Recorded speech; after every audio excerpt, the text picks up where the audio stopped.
Good afternoon, guys. This is the video lecture for chapter 5, Newton's laws are the laws of motion.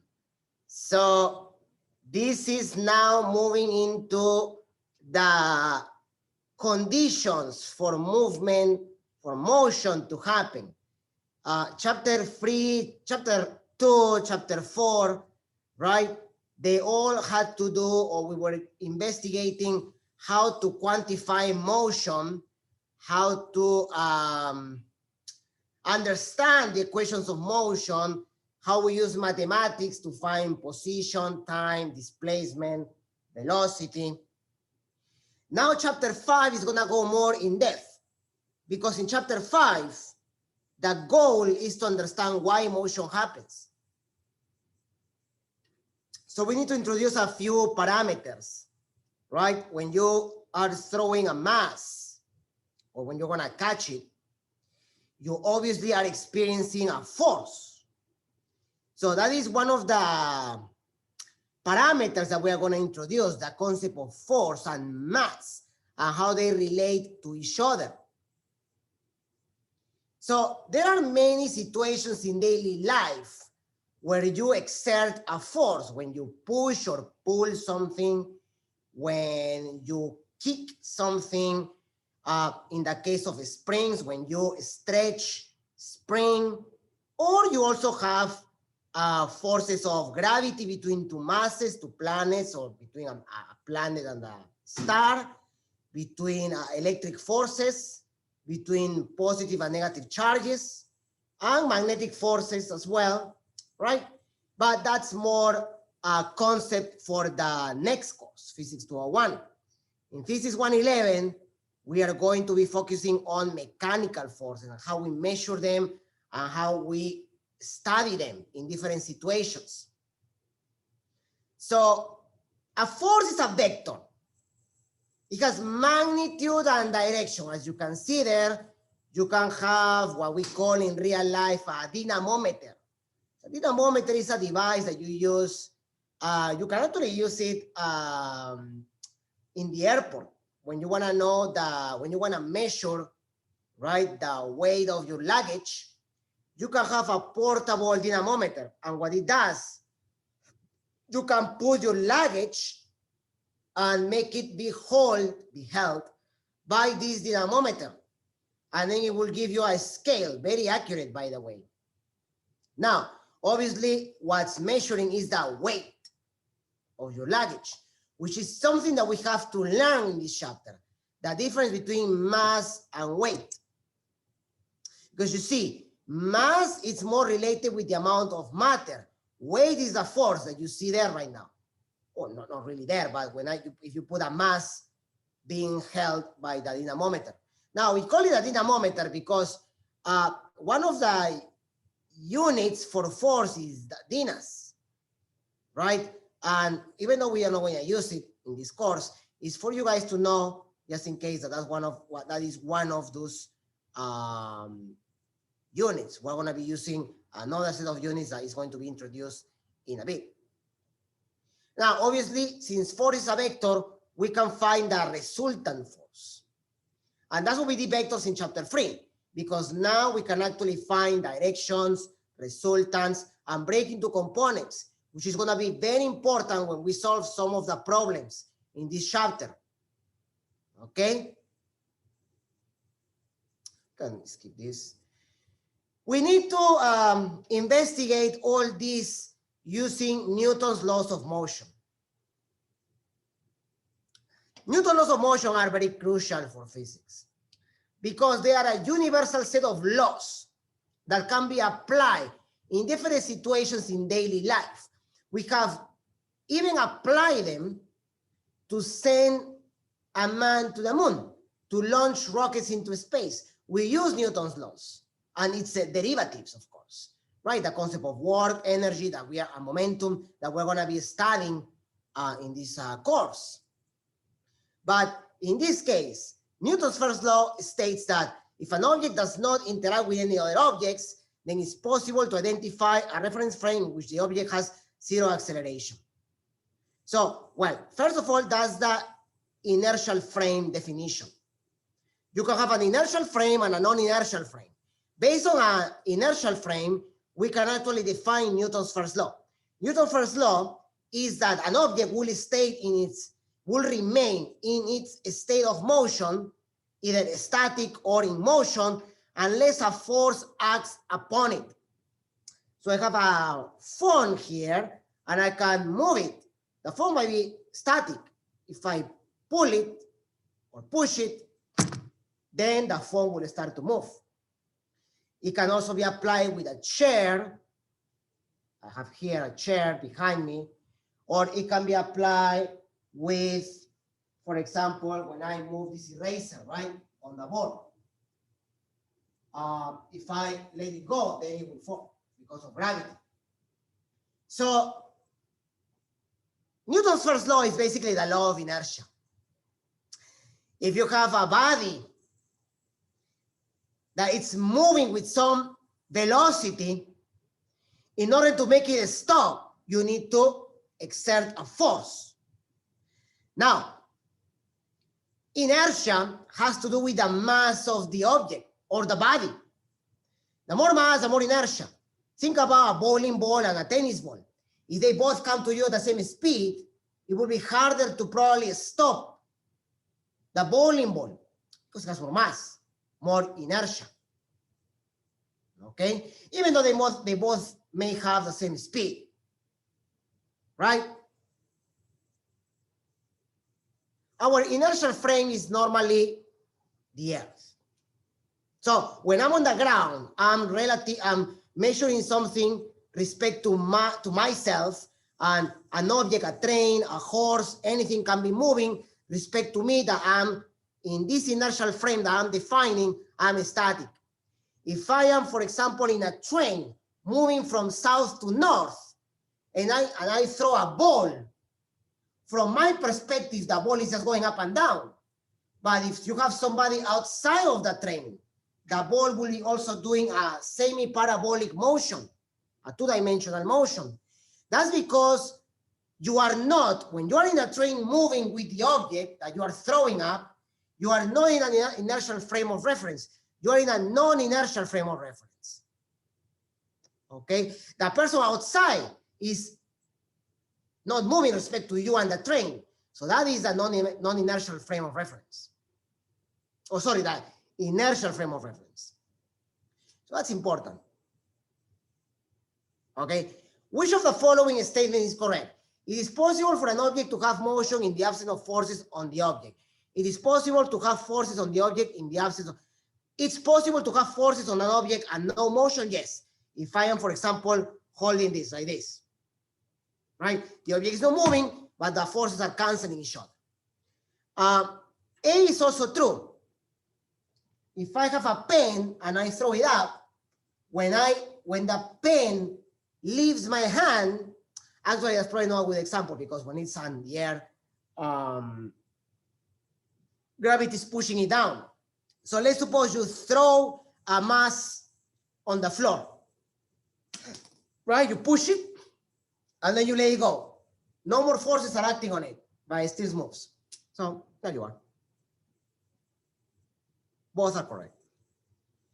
So mass, physically speaking, is what you have in front of you. It's a property that specifies how much resistance an object exhibits to change, basically the resistance to acceleration. And that actually brings Newton's second law, that the net force acting on a body is proportional to the acceleration. And that constant of proportion is the mass of the body. The more force, the more acceleration if the mass is kept constant. If you increase the mass, but the force is not increased, the acceleration will get lower. And that's very important. Okay. So that's that. That is the symbol for net force or overall force. And we can obviously apply, since acceleration is a vector and force is a vector, we can have acceleration in the free axes. Sorry. An object experiences no acceleration. Which of the following cannot be true? A single force acts on the object. No forces act on the object. Forces act on the object, but the forces cancel. If the forces cancel, then the net force is zero. Then there is no acceleration, so that is true. No forces act on the object. That can also be true. A single force acts, that cannot be true. If there's only one force, then that means that's a net force. If there's a net force, there's acceleration. So in this question will be A. Okay? There. Let's skip this for now. Okay. Units of force. It's very simple. We're going to use dimensional analysis. The net force acting on a body is equal to mass times acceleration. If we do this in terms of units, this is, well, we're going to find this. The units of mass are kilograms. Acceleration are in meters per second square. So this is the units of force. And we call this the Newton. 1 Newton. So there you are, right? And why we call it Newton? Because of Sir Isaac Newton, which is the person, the scientist, who investigated all these concepts, right? Who introduced these concepts. And what is Newton's third law? For every action, there is an equal and opposite reaction. So if I hit this whiteboard, I will feel some sort of pain here. That's because with the same force I'm hitting the whiteboard is hitting back my hand. Okay, so that is the whole idea of knowing how to punch. Because if you don't know how to do it, then you can hurt yourself more than the other person. So that is all physics as well. All right.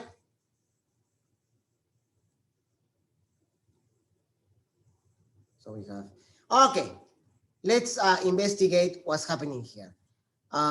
They give you the forces and they give you the mass. Okay. So one example that you can have is giving you a puck, which is what you use in hockey, right? And the idea with that puck is that you are going to have it on the origin here. But you're going to have a force of 5 newtons. And then you have another force of 20 degrees, but this force is of 8 newtons. And they give you the angle here 60, and this angle here is 20. Determine both the direction and the magnitude and direction of the acceleration. They give you the mass. The mass is of 0.3 kilograms. So, yeah, this puck is going to move because the forces are acting on the same direction. I mean, on the net force on X is going to go like this, but let's see the direction on the Y-axis. All right. So how do you do this problem? We're going to use vectors. We're going to break this into components. 90, 20 degrees. This is 8 sine of 90. Sine of 20, sorry. Like that. And then obviously here, you have that. This will be, let's make this smaller. This is 60 degrees. This is 5 sine 60, 5 cosine 60. And this is 8 sine, this is 8 cosine 20. So you can just do on this side, I'm gonna make it. Let's find the net force on X and the next force on Y. So you wanna do this like this. On X, 5 cosine 60 plus 8. So you can put here Fx will be 5 cosine 60 plus 8 cosine 20. And on Y, but be careful though. This is going up, this is going down. 5 sine 60 minus 8 sine 20.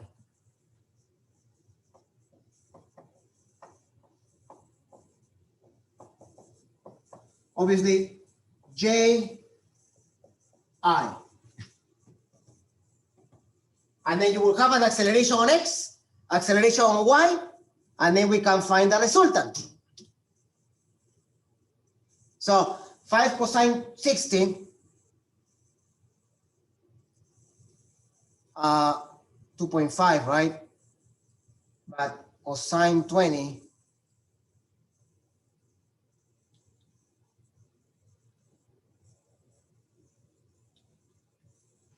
I get approximately 10. And here, sine 60 times 5.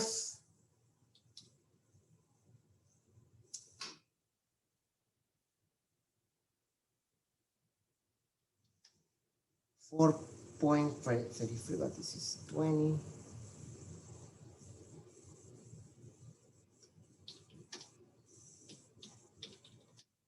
.6. So I get 1.6 here.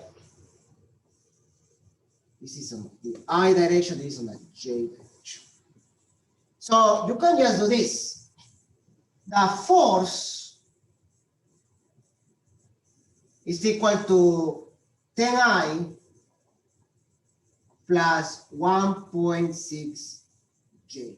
But that's equal to the mass, which I said was 0.3, times the acceleration vector.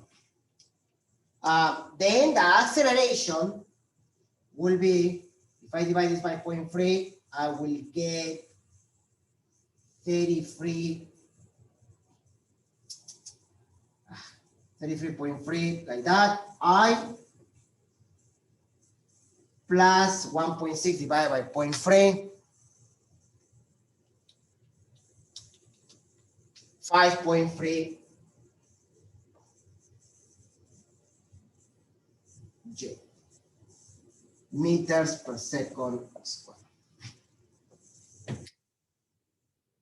So let's take a look if that's what they got. I think they did it differently here. Oh no, they did the same.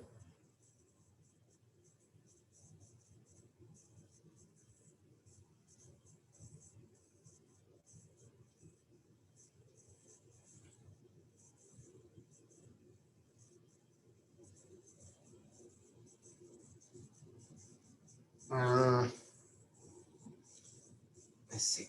What did I do wrong here? 5. Oh, sorry. This was 8 and this was 5. That's okay. That's fine. This is okay. I just labeled the forces wrong, but that's how you do it. All right. And so I have my acceleration. How do I find my resultant? So my resultant is the square root of 33.3 square plus 5.3 period square. So that's how I find the resultant. The direction, my direction, you do tangent of theta equals to AY over AX.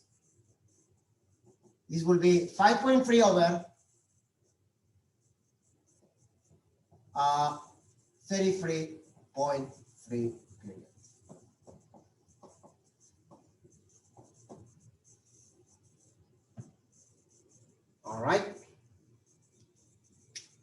The only difference with the one that you have in the slides is that I interchanged the numbers. I didn't read it properly. I read this as F1 and F2. They have F2 as F1. You can understand why I will do it like that, right? Normally 1 is up there, 2 is on the bottom, but just be careful. All right. Okay. Let's talk about gravity now. Because here we didn't take into account the force of gravity, but we are going to have to take that into account when we have objects being lifted or being hauled in the air. So if that's the case, what we need to do is we need to go into forces diagrams. Now, you may remember that when we talk about these topics in motion, when we did free fall, I only talk about gravity, right? Gravity is the acceleration while an object, which is why an object falls onto the ground. It's very easy to explain now using Newton's laws, the Galileo experiment. I can have a piece of iron, which can be a mass of 10 kilograms, and I can have a piece of cotton,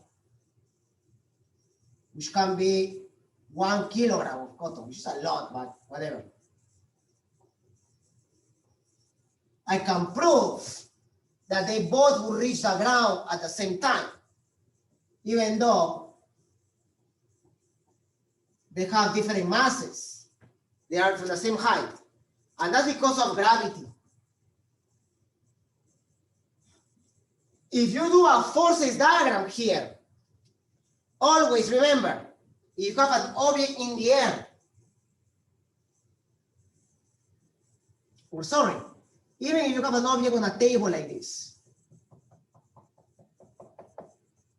the forces acting on this object are, if this object has a mass m, is the force of gravity that we call it mg. This is the weight of the object. That's the force, and that's the definition of weight. The definition of weight is the mass times gravity. So weight is a force. Mass is just the amount of matter or the resistance to acceleration. And what other force is acting here? You have a force going out. We call this the normal force. Action, reaction. Okay? The normal force happens when an object is on a given surface. It can be also like this,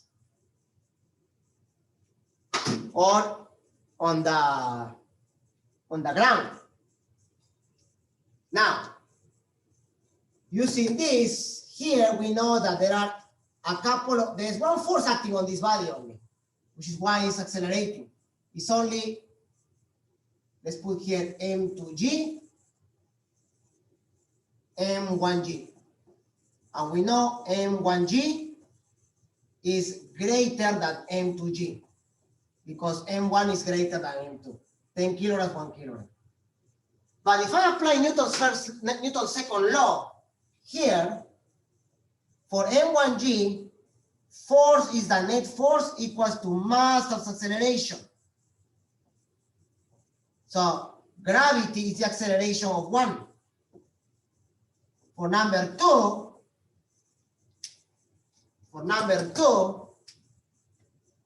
m2 gravity equals to m2 acceleration of the second body. Gravity is the acceleration on the second body.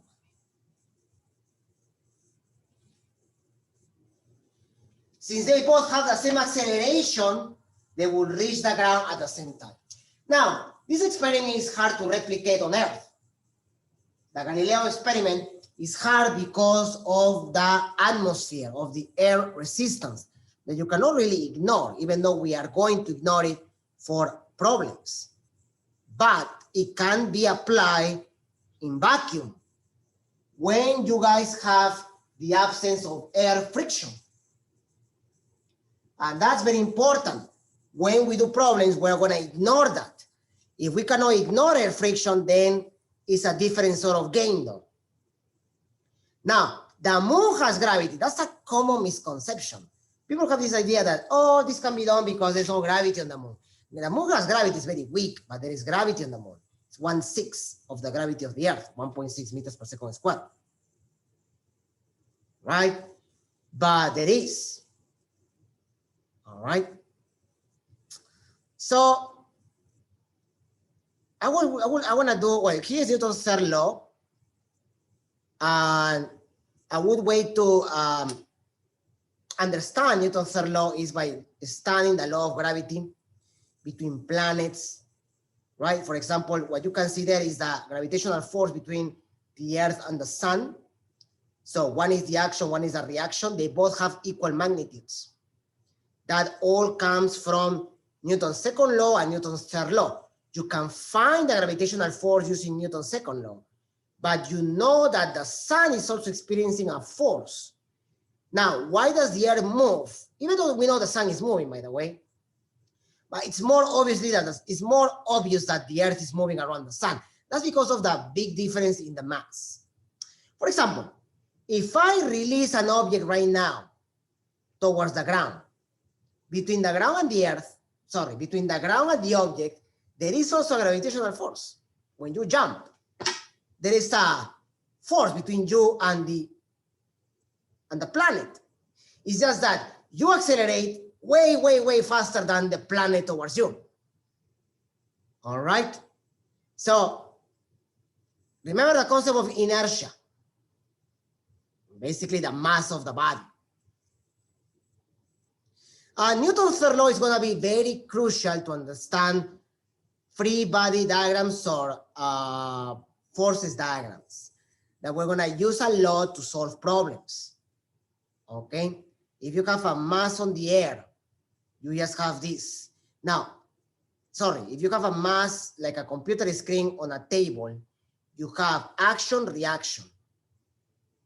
All right? So it's very important that we understand how to draw these forces. And there are several situations that we're going to be doing. There is the rope, there is pulleys, there is the Atwood machine, there are inclined planes. So we are going to be doing that a lot. If a fly collides with a windshield of a fast-moving bus, which one experiences an impact force with a larger magnitude? The fly, the bus, or the same force is experienced by both? Will be the same, right? Because of action reaction. But which one will accelerate the greatest? The fly. Is the mass. A large man and a small boy stand facing each other. Okay, this is the typical problem when you, we're gonna start this more with momentum, by the way. But let's suppose you guys are on ice, you and a little kid. And you both push each other, ignoring friction, by the way. You will move at a lower speed than the boy because of the difference of masses. Now, bear in mind how we are so far ignoring friction, air friction and friction with the ground. Eventually, we're going to bring friction into the equation. For now, we're just dealing with situations with no friction. All right? Okay. So we have here equilibrium, net force.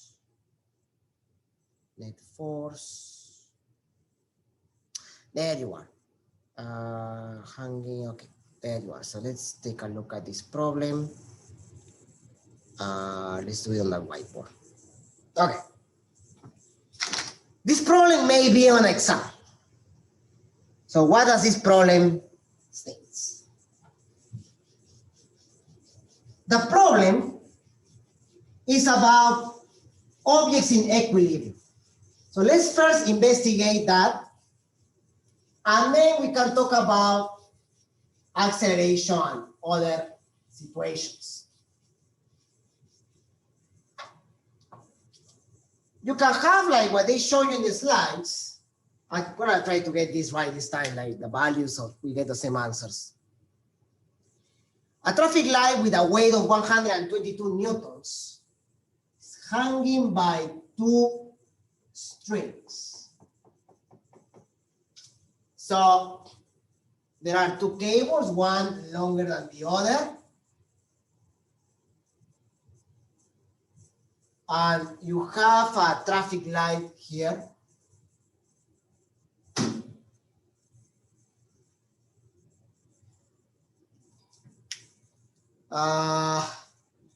The upper cables are not as strong as the vertical cable and will break if the tension in them exceeds 100 newtons. That's a traffic light. Okay. So the problem is just to find the tension on the strings. If the angle θ1 is 37 and this is 53. So now we're going to use those angles that I spoke about during vectors.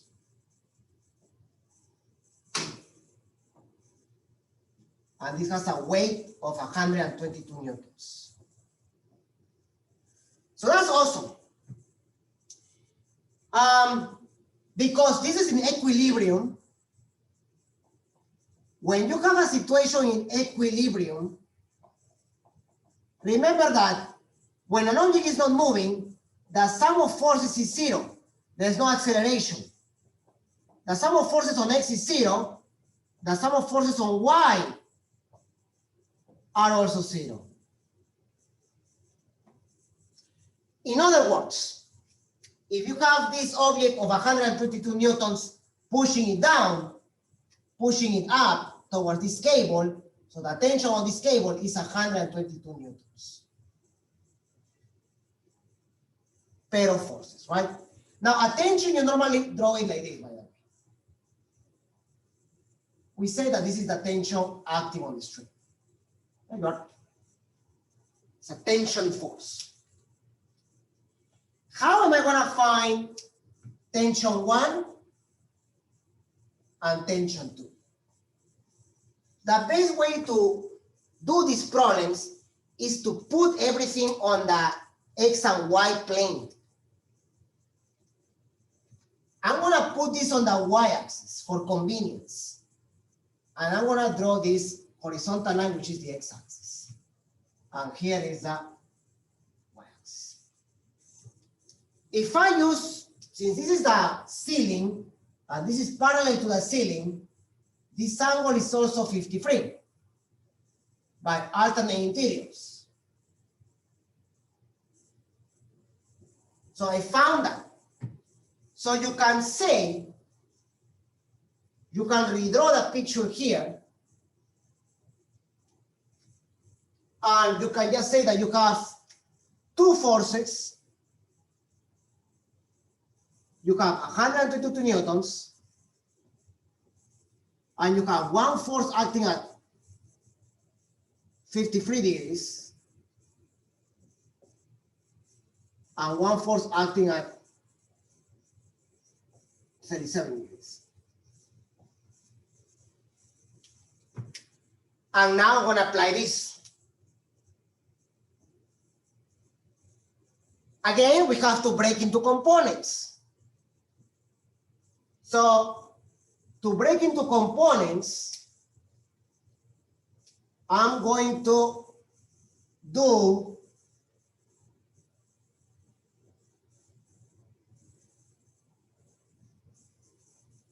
this.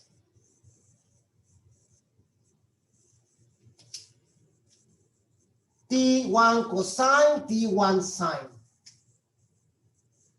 T1 cosine 37, T1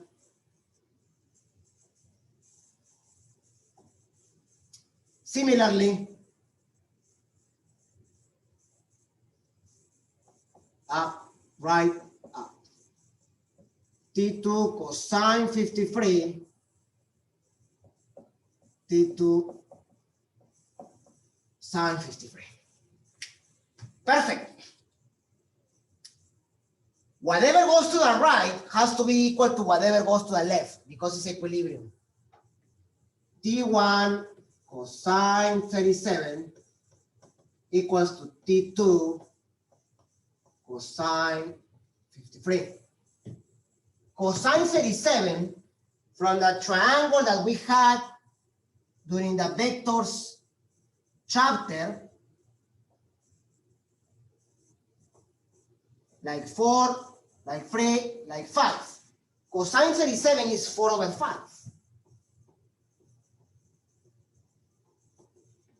Cosine 53 is 3 over 5. So 41 equals to 32.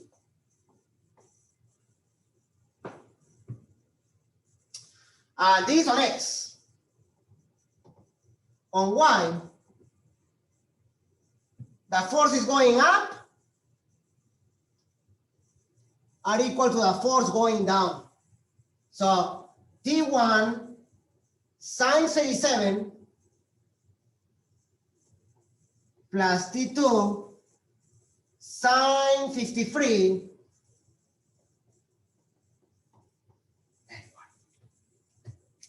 and then I just have to do algebra, right? 41 equals to 3 T2. T2 equals to 41 divided by 3. Let's multiply the second equation by 5. So I get rid of the denominator. I have here 3T1 plus 4T2 equals to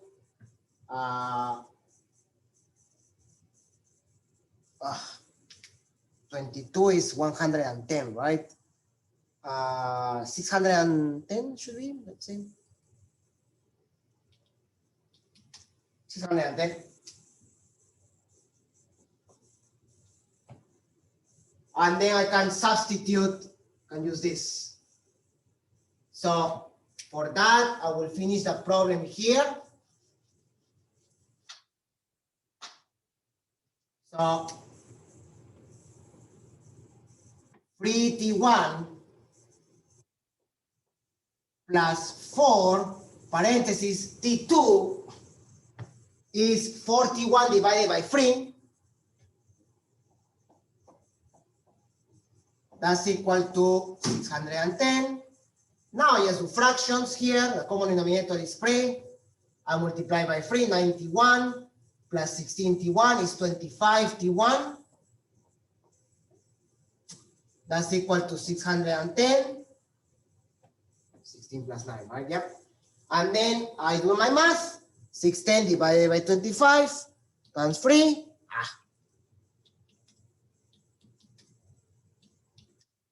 73.2 newtons.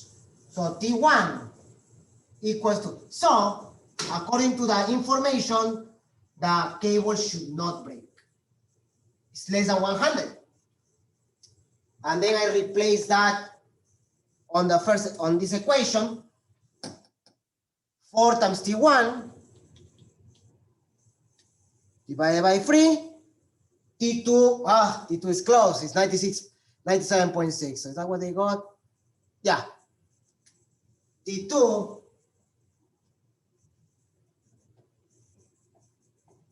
97.6.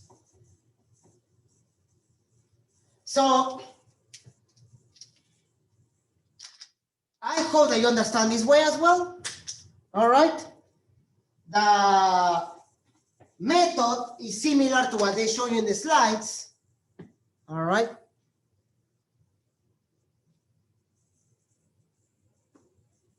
That's a very nice typical problem that you will probably get in an exam. All right. There are other situations I want to show you. Let me show you now the inclined plane, and I will finish with this part 1. Part 2 will have problems now involving acceleration. In fact, now we can do problem involving acceleration. All right. We're going to do now inclined planes. In the next part, we're going to be doing friction. This might end up being a free part lecture, because then we have the web assignment, right? Now, I'm doing this video when you guys are still on chapter 2, chapter 3. So if you guys go ahead, it's more than fun. As you can see, I'm preparing all these videos with a lot of time, so you can always come back to them, or just go ahead and check out what we're doing in these chapters. Now, inclined planes.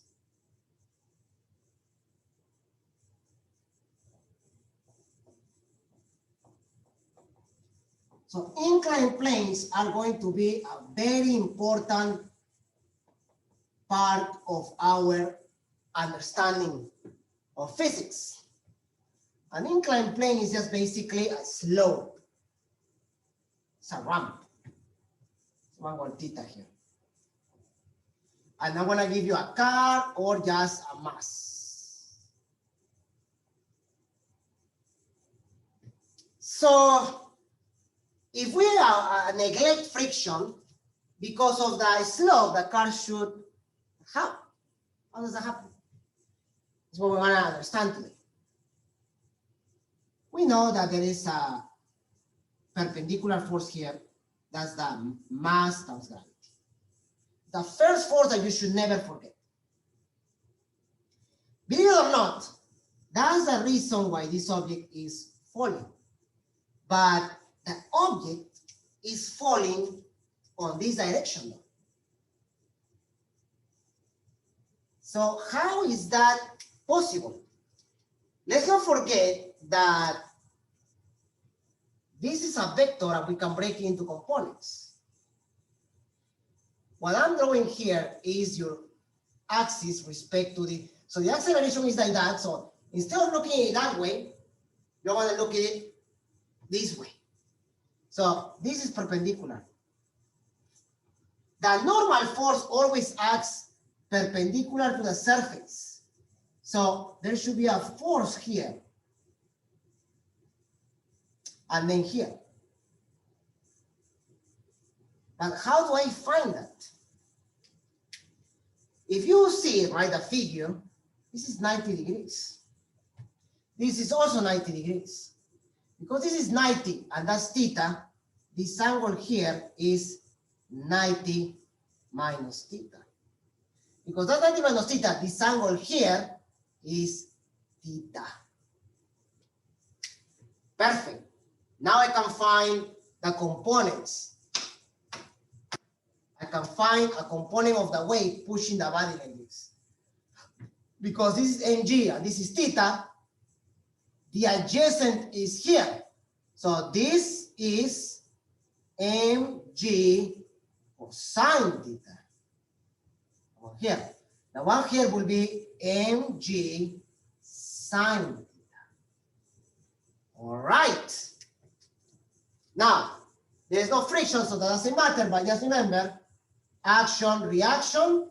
So the normal is equal to mg sine theta.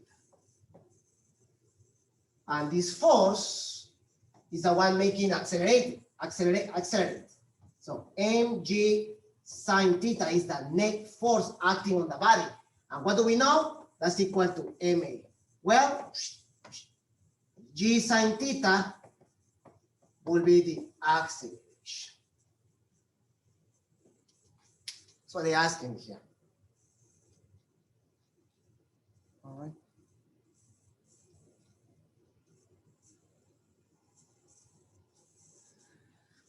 You're gonna start combining this with equations of motion, by the way, because if I tell you that the body started from rest and it moves a distance d, as I'm seeing here in the slides, right?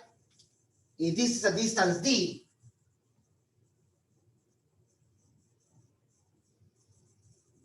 and the initial velocity was 0,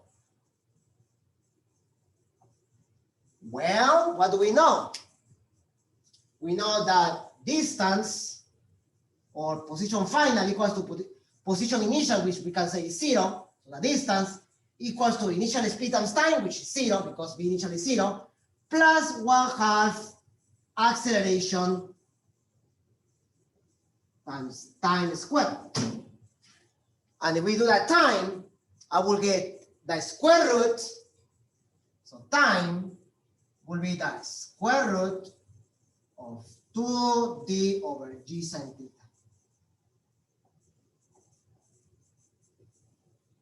It's also in the slides. So we have to do a few situations with masses, pulleys, Atwood machine. That's what we're going to be doing next class, next video. And then I will start introducing friction. So it's probably going to be a 3-part video lecture, guys. I hope I see you guys next time. And I hope that this was actually very through, okay? Have a nice day, guys.